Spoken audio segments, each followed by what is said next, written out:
তুমি তুমি তোমার মাকে আটকালে রাজকুমার? আমার সিদ্ধান্তের ওপর কথা বললে? মা, মা, আমার উপর কি এতটুকু বিশ্বাস নেই তোমার?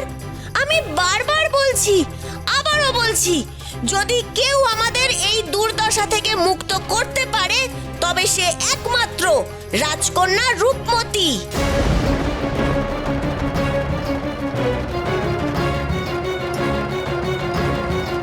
এতবার যখন জোর দিয়ে বলছি তখন সত্যতা না জেনেই তুমি ওদের আক্রমণ করছো।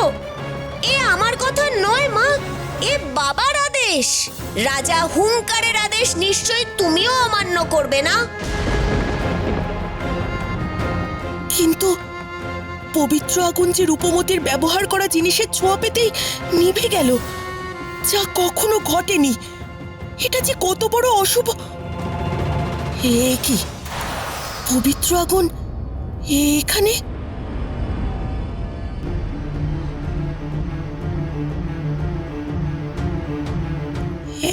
এমন কেন হচ্ছে?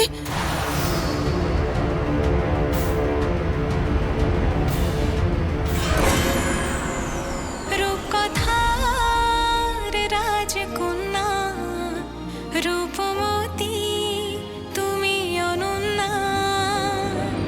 রূপমতী, রূপমতী, রূপমতী, রূপমতী, রূপমতী, রূপমতী, রূপমতী, রূপমতী।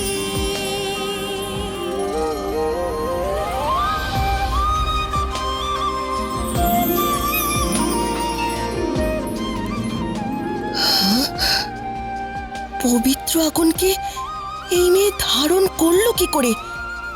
এ তো অবিশ্বাস্য ঘটনা।